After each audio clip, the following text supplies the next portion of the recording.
जी, देखिए मेरी कोशिश तो यही होती है कि जिस ज़बान की हमारी फ़िल्में होती हैं बहुत सरल जैसी तो वैसी ही उसमें पोएट्री होनी चाहिए।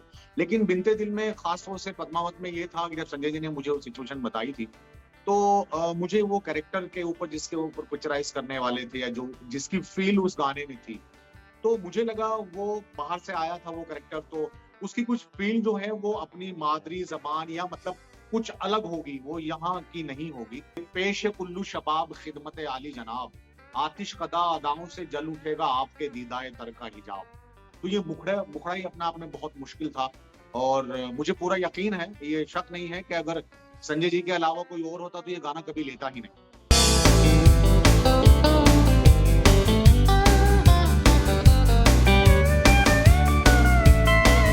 एक एक बदनाम गली में भी एक इल्ज़ाम ही होता है, मोहब्बत करना तो ख़ैर हर गली में इल्ज़ाम है। वो बदनाम गली हो कि नाम वाली गली हो, सब गलियों में मोहब्बत जो है इल्ज़ाम से ही देखी जाती है। जी।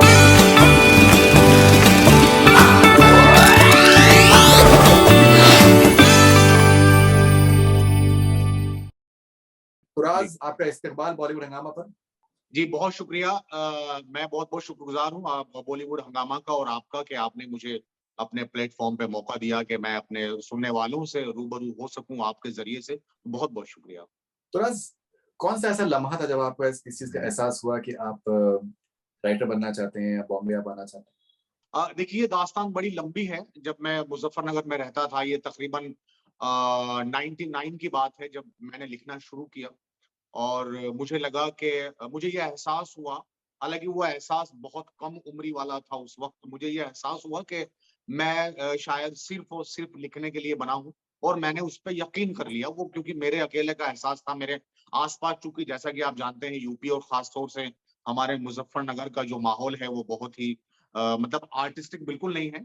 वहाँ तो आज तक मुझे लोग एक्सेप्ट नहीं करते। तो बिल्कुल चारों तरफ तो ये माहौल नहीं था, ये सिर्फ़ मेरे अकेले का बहुत ही धुंधला-सा एहसास था कि मैं राइटर बन सकता हूँ या मैं लिख सकता हूँ, लेकिन मैंने उस पे यकीन कर लिया और यकीन करने के बाद वहाँ मैं ज़्यादा दिन रहा नहीं क्योंकि अगर मैं वहाँ ज़्यादा दिन रहता, तो वो यकीन जो है वो फिर मतलब मेरा नहीं रह पाता और मैंने ब यहाँ का रुख किया, तकरीबन 2002 के लास्ट में मैं फिर मुंबई चला आया। तो ऐसा क्यों था कि आपको क्यों लगता था कि आपको मतलब एक तो आपको एक्नॉलेजमेंट नहीं मिला, आपको रिस्पेक्ट नहीं मिला, ऐसा ऐसा क्यों लगा आपको?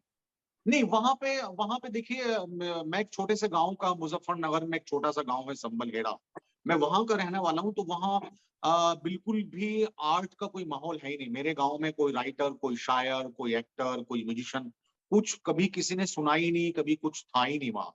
तो उस लिहाज से जब मैं लिख रहा था थोड़ा बहुत मेरे खुद के घर वाले ही उस पे यकीन नहीं करते थे। वो कहते थे, "ये क्या है? राइटिंग से क्या होता है? कुछ करो मतलब पढ़ाई अपनी कंटिन्यू करो और पढ़ो और फिर आगे कुछ बढ़ो, आगे करो या तो फिर अगर नई पढ़ाई करनी है और नहीं दिल लग रहा आपका तो फिर हमारे घर पे एक्चुअली खेती होती है, मैं किसान का बेटा हूँ। तो ये था कि भाई फिर खेती करो, तो यहीं फिर जो है करो। तो मेरा ये था कि नहीं यार ये तो कई पुश्तों से होता चला आ रहा है, कि मुझे कुछ अलग करना है और मुझे कुछ राइटिंग करनी है। मैं मुझे लगा कि मैं राइटर हूँ, तो यहाँ वो रह के हो नहीं सकता। तो इसलिए था। आपको दिलचस्पी कैसे पैदा हुई आपको ये लिखने में दिलचस्पी कैसे पैदा हुई? हाँ, ये एक्चुअली ये कई सारी चीज़ें जो हैं वो यकजा हो गई हैं, मिल गई हैं और उसके बाद एक्चुअली बहुत सारी ऐसी चीज़ें थी उस वक़्त जब मैं वहाँ रह रहा था तो मेरे अंदर बहुत सारी चीज़ें ऐसी हो रही थी जिन्हें मैं कहना चाहता था, लोगों को बताना चाहता था लेकिन वहाँ चूँकि ऐसा माहौल नहीं था, आप जैसा कि जानते होंगे कि वहाँ हम घरवालों से बहुत फ्रेंडली नहीं होते। और नहीं रहते आज भी मेरे जो भाई हैं छोटे वो अपनी बातें अम्मी-अब्बा से शेयर नहीं कर पाते और वो बड़ी मुश्किल से लोग ढूँढते हैं शेयर करने के लिए। तो वो सब चीज़ें थी तो मैं कुछ बातें कहना चाहता था, मैं उस वक़्त छोटा भी था तो मेरी उम्र तकरीबन 17-18 साल होगी। तो बहुत छोटा भी था तो मेरी बात सुनेगा कौन? जो मैं कहना चाहता हूँ या जो मैं महसूस कर रहा हूँ या जो मेरे अंदर कुछ चीज़ें हो रही थी, वो बहुत लंबी कहानी है। कुछ चीज़ें हो रही थी, तो वो मैं कैसे एक्सप्रेस करूँ? तो उसके लिए मेरी ज़बान ऐसी नहीं थी कि मैं लोग उसको सुनते या मेरी वो पोज़ीशन नहीं थी, मेरी वो वैल्यू नहीं थी, मेरी वो शख्सियत नहीं थी। तो मुझे लगा कि शायरी से अच्छा तो कोई तरीका ही नहीं इसको कहने का, लोग चुपचाप सुनते हैं। तो अगर मैं शायरी करूँगा, शायरी में अपनी बातें कहूँगा जो मैं महसूस कर रहा हूँ या जो मैं करना चाहता हूँ या जो मेरे साथ हो रही हैं चीज़ें मैं जो घुटन या जो भी बहरहाल फ़ील कर रहा हूँ या मैं एक चेंज लाना चाहता हूँ अपने अंदर या अपने घर के अंदर या अपने अपने मोहल्ले में, अपनी सोसाइटी में। तो वो मैं कैसे ला सकता हूँ? तो वो बातें मुझे लोगों से कहनी थी, समझाना था, तो उसका जो मीडियम सही मुझे लगा वो थी पोएट्री, वो थी शायरी। और मैंने शायरी करनी शुरू की और वहाँ छोटे-छोटे कुछ प्रोग्राम पढ़े, लेकिन उसमें इतना एप्रिसिएशन नहीं मिला, और मिला भी तो मतलब मुझे शायद वो मेरे आस-पास का माहौल ऐसा था कि मुझे वो लगा नहीं कि ये एप्रिसिएशन है। तो फिर मैंने सोचा कि नहीं, जहाँ इसकी मंडी है और जहाँ ये बहुत सारे मेरे जैसे राइटर्स एक जगह रहते होंगे, तो वहाँ चला जाए, शायद वहाँ मुझे कुछ फ़ील मिले और मेरी बात कोई समझे, तो मैं मुंबई आया। कौन से ऐसे शायर थे या फिर ऐसे लिरिसिस्ट थे जिनके कलाम को सुन के आप मुतासिर हुए और आपको एहसास हुआ कि आपको दिलचस्पी है? देखिए, शायर तो उस वक़्त मैं जब वहाँ रहता था, तो मैं जैसे वसीम बरेलवी साहब हैं, राहत इंदौरी साहब हैं, मुनव्वर राना साहब हैं, तो इन्हीं शायरों को, या और भी दीगर शायर जो हैं वहाँ उस वक़्त जो मुशायरों में वहाँ आस-पास आते थे, और मैं बहुत मुशायरे सुनता था।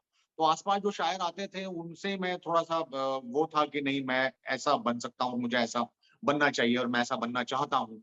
और रही बात गीतकारी की, तो मुझे जो है वो आनंद बख्शी साहब के गाने बहुत पसंद थे, और अ, बहुत मैं उनके गाने की, चूँकि बहुत गाने आते थे उनके और मुझे बड़े-बड़े हिट होते थे, तो मुझे बहुत पसंद है, और मैं ये भी सोचता था, कहीं न कहीं ख़्याल आता था कि क्या शायरी करने के बाद ये मुमकिन है कि इंसान गाने भी लिख सकता है? तो तब तक ये पता नहीं था कि ये थोड़ा-सा सिमिलर ही क्राफ्ट है, बहुत ज़्यादा अलग नहीं है। तो ये था कि शायद मैं ये कर सकूँ, तो आनंद बख्शी साहब मुझे बहुत पसंद थे, और उनकी जो सादगी में वो बात कहते थे, वो मुझे बहुत पसंद थी।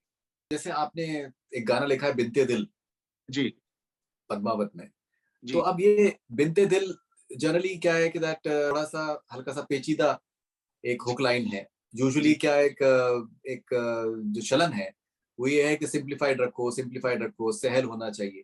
जी, मेरे भी संजय भंसाली से मेरी अभी बात हो रही थी, संजय लीला भंसाली से बात मेरी हो रही थी। मैंने शुरुआत उनसे इंटरव्यू पे मैंने ये किया कि आपने गंगूबाई की आपने जो शुरुआत करी है, आपने गालिब से शुरू करा जी, और गालिब का आपने गाढ़ा कलाम आपने उसमें यूज़ किया है। आपने कहा है कि दैट जिन्हें नाज़ है हिंद पर वो कहाँ है? आपने साहिर का आपने आपने ज़िक्र है। जी, आपने हज़ारों ख्वाहिशें ऐसी की आपने ज़िक्र किया है। तो ऐसे दौर में जबकि एक ओवर सिम्प्लिफिकेशन पे एम्फेसिस है, आप एक मुश्किल कलाम आप चूज़ कर रहे हैं। लेकिन अल्टीमेटली अगर किसी आर्ट को सर्वाइव करना है तो उसके अंदर उसमें तो वही कहना है जो कि आप खुद कहना चाहते हैं, बजाय इसके कि आप ज़रूरत से ज़्यादा आसान चीज़ें परोस दें। तो उन्होंने भी अपना बताया कि वो उसके बारे में उनके तासुरात क्या हैं, उनके व्यूज़ क्या हैं। आप कैसे देखते हैं इसको? कि जो आपके ज़हन में आए एज़ अ क्रिएटिव पर्सन और आपको लगता है कि वो कैची भी है, वो कहना चाहिए कि मतलब एक ओवर सिम्प्लिफिकेशन होना चाहिए, बिल्कुल आसान करके एकदम बिल्कुल सहल करके। जी, देखिए, मेरी कोशिश तो यही होती है कि जिस ज़बान की हमारी फ़िल्में होती हैं बहुत सरल जैसी, तो वैसी ही प उसमें पोएट्री होनी चाहिए। लेकिन बिनते दिल में ख़ास तौर से पद्मावत में ये था कि जब संजय जी ने मुझे वो सिचुएशन बताई थी, तो मुझे वो कैरेक्टर के ऊपर, जिसके ऊपर पिक्चराइज़ करने वाले थे, या जो जिसकी फ़ील उस गाने में थी, तो मुझे लगा वो बाहर से आया था वो कैरेक्टर, तो उसकी कुछ फ़ील जो है वो अपनी मादरी ज़बान, या मतलब कुछ अलग होगी, वो यहाँ की नहीं होगी। तो मैंने ये गाना लिखा, और ये तो हुक लाइन मैंने बाद में लिखी, पहले मैंने लिखा था मुखड़ा।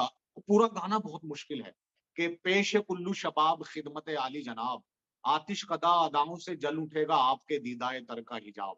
तो ये मुखड़ा ही अपने आप में बहुत मुश्किल था, और मुझे पूरा यकीन है, ये शक नहीं है कि अगर संजय जी के अलावा कोई और होता तो ये गाना कभी लेता ही नहीं। और संजय जी भी, जब ये गाना मैंने पूरा लिखा, इसमें आगे भी जो अंतरा है कि मैकश लबों पे आने लगी हैं प्यासी गुरबतें, हैरत ज़दा ठिकाने लगी हैं सारी फुरकतें, आरिज़ों पे मेरे लिख ज़रा रिफ़ते चाहतों का सिला। तो ये एक्चुअली गाना था, और फिर वो हुक लाइन जब बनी तो बिनते दिल मिसरियाँ में हो गई वो। तो वो यही था, संजय जी खुद ये कह रहे थे, नहीं, 2-3 दिन तक हमारी बात होती रही कि नहीं, ये गाना जो है वो बहुत मुश्किल है, तो राज़ आपने हमको समझाया इसका मीनिंग, लेकिन किसी की समझ में नहीं आ रहा, जितने असिस्टेंट्स हैं या सब हैं।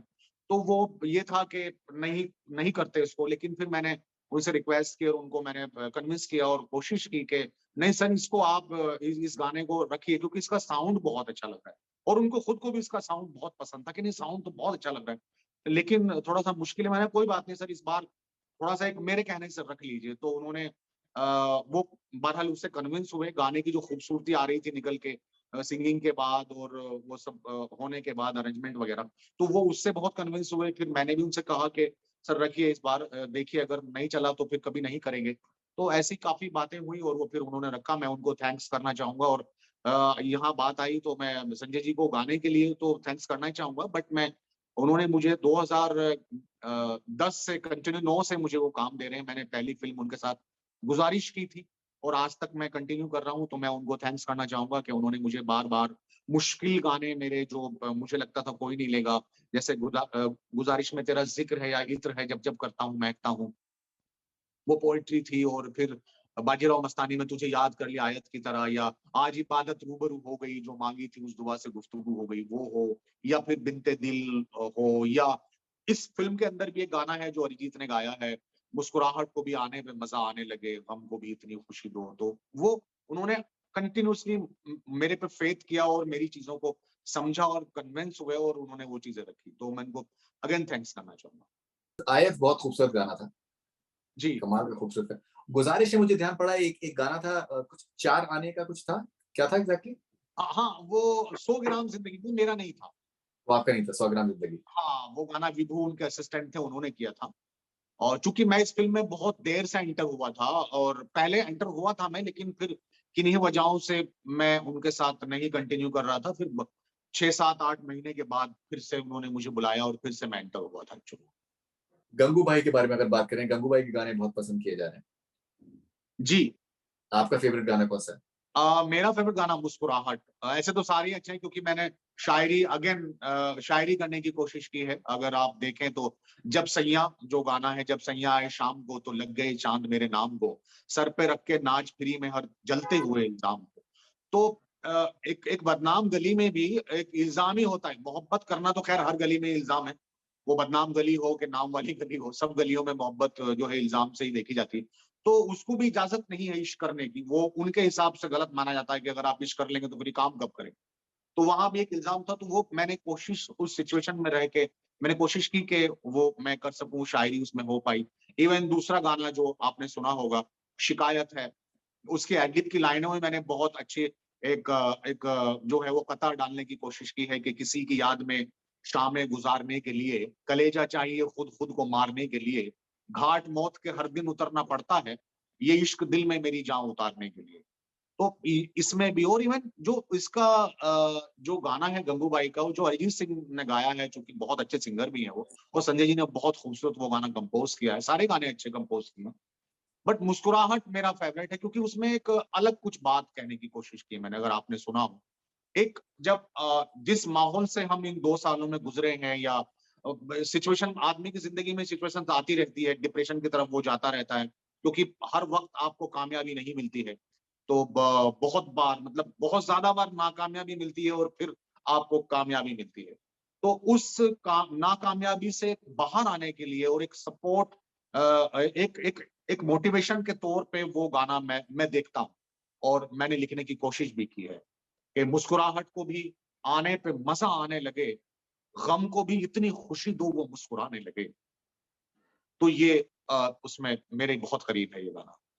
अभी जिस जिस तरीके के हालात अभी होते जा रहे हैं कि अभी things are getting better now, आप कैसे देखते हैं फ्यूचर को, किस तरीके से देखते हैं, कौन कौन से फ्यूचर प्रोजेक्ट्स आपके हैं? देखिए अब मेरे कई सारे प्रोजेक्ट हैं अभी जो आने बाकी हैं। एक तो संजय जी के साथ ही चल रहा है, और दीगर लोगों के साथ भी मैंने इस बीच में भी काम किए, अभी और अभी काम शुरू हुए हैं। तो उम्मीद है कि बेहतर काम आगे होंगे, और लोग शायद जो हम ये 2 साल जो एक दौर से, एक पैंडेमिक से, एक तकलीफ से हम गुज़रे हैं, क्योंकि हमारे आस-पास बहुत कुछ हुआ है। तो शायद हम उससे कुछ सीखें और कुछ सीख के हम उसे हमारे मेकर्स भी और हम भी एक जो सच्चाई का का सामना हुआ है, हम रूबरू हुए हैं। तो मुझे उम्मीद है कि शायद कुछ अच्छा काम होगा और कुछ बेहतर काम होगा पहले से, जो सिनेमा की ज़िम्मेदारी भी है। सिनेमा एक आईना होता है और हमेशा से सिनेमा ने एक एक काम किया है, और हमारे लोग जो हैं वो बहुत सिनेमा को फ़ॉलो करते हैं, देखते हैं, और तो कहीं न कहीं एक मुझे लगता है कि अच्छा काम होगा, ऐसी उम्मीदें हैं। बाकी हम तो सिर्फ़ उम्मीद ही कर सकते हैं और कोशिशें कर सकते हैं, बाकी तो आप देख ही रहे हैं सब। डेफिनेटली। तुराज, बहुत अच्छा लगा आपसे बात करके और बहुत बहुत मुबारकबाद आपको। and all the best wishes for all your future ventures. Thank you very much for talking to us. Thank you so much भाई, थैंक यू सो मच, और बहुत बहुत शुक्रिया अगेन आपके चैनल का और आपका, थैंक यू सो मच।